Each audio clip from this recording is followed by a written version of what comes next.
ہم خود فکر مند ہوتے ہیں. یہ موت دراصل انتقال زمانی کا نام ہے، انتقال مکانی کا نام ہے، کہ اس دار فانی سے کوچ کر کے اس دار بقا کی طرف انسان روانہ ہو گیا. یہ زندگی دائمی زندگی نہیں ہے. اگر زندگی باقی رہنا یہی ایک سبب ہوتا بہت بڑی بہتری کا یا کامیابی کا، تو جناب آدم علیہ السلام دنیا سے نہ جاتے، جناب نوح علیہ السلام دنیا سے نہ جاتے، اور دنیا سے سب چلے جاتے پیغمبر اسلام حضرت محمد مصطفیٰ اللہم صلی علی محمد وآل محمد. اس دنیا سے نہیں جاتے. دراصل انسان اپنی خلقت کے مقصد کو بھول گیا ہے. خدا کہہ رہا ہے کہ نحنو قدرنا بینکم الموت، ہم نے موت کو تمہارے درمیان مقدر کیا ہے، تمہاری تقدیر ہے موت. سورج صبح نکلتا ہے، شام میں غروب ہو جاتا ہے. تو بھائی جب وہ نکل رہا ہے تب تو وہ سورج بڑا خوش و خرم رہے، اور اب اگر وہ ڈوب رہا ہے تو کیا اس کے ڈوب جانے کی وجہ سے وہ نابود ہو گیا؟ کیا وہ ختم ہو گیا؟ کیا وہ برباد ہو گیا؟ کیا اس کا وجود ختم ہو گیا؟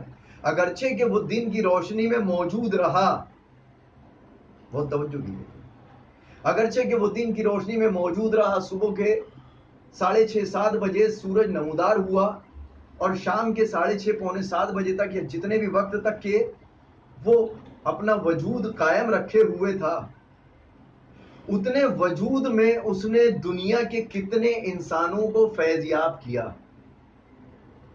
جو فیضیابی کا عالم اس کا 12 گھنٹوں میں 14 گھنٹوں میں رہا ہے، وہ 12-14 گھنٹوں میں جتنے لوگوں نے اس سے فائدہ اٹھایا ہے، ان سے پوچھئے کہ وہ 12 گھنٹے ان کے لیے بہترین تھے اس سورج کے.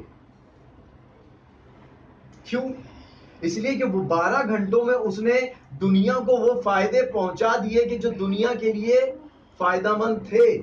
اسی طرح انسانی زندگی ہے. انسانی زندگی بچپن تھا، جوانی تھی، بڑھاپا تھا. اگر بچپن سے لے کر بڑھاپے تک میں اس نے اپنے کاموں کو بخوبی انجام دے دیا، کسی کا فائدہ کرا دیا، کسی کو اچھے طریقے سے رکھ لیا، کسی کے ساتھ اچھے سلوک سے رہ لیا، تو گویا اس نے اپنی زندگی کامیاب کر لیا ہے. اب اگر وہ دنیا سے چلا جا رہا ہے، مثل ویسے ہی کہ جیسے شام کو سورج غروب ہو گیا تو اس کے غروب ہونے کے بعد میں احساس نہیں رہے گا، اس لیے کہ وہ اپنا کام کر کے گیا ہے دنیا میں.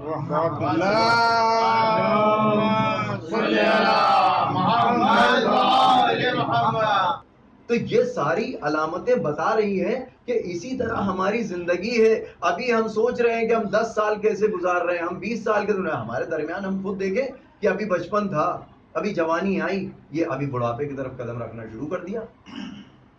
بڑھاپا بھی گزر گیا، موت کی طرف چلے گئے.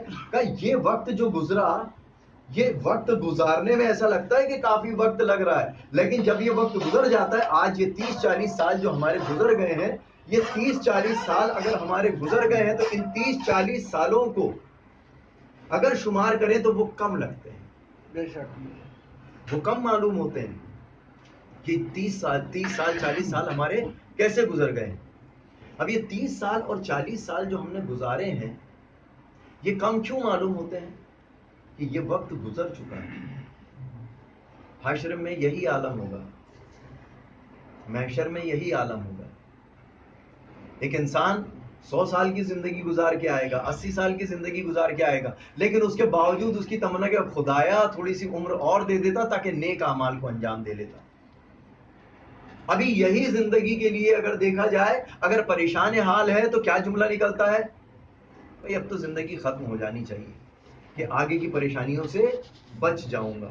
کیوں؟ اس لیے کہ جو آگے کی زندگی ہے وہ غلط معلوم ہو رہی ہے، حالانکہ یہ دعا نہیں کرنا ہے، لیکن اس کے باوجود اب انسان نے اپنی زندگی کا ہدف، اپنی زندگی کا مقصد کیا بنا رکھا ہے؟ ایک زندگی جو ہم جی رہے ہیں، اس کا مقصد کیا ہے؟ اگر بامقصد زندگی ہے تو 10 سال میں دنیا سے چلا جاؤں، میری زندگی کامیاب. کیا کہیں 20 سال میں زندگی میں چلا جاؤں، میری زندگی کامیاب. خدا کہہ رہا ہے کہ ہم نے انسانوں کو اور جناتوں کو پیدا کیا ہے کس لیے؟ الا لیعبدون.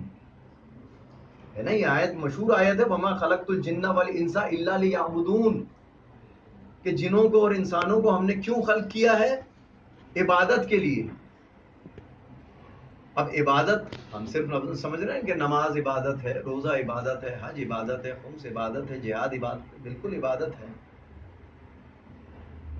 لیکن کیا اخلاق عبادت نہیں ہے؟ ایک دوسرے کے ساتھ روابط اچھے رکھنا کیا عبادت نہیں ہے؟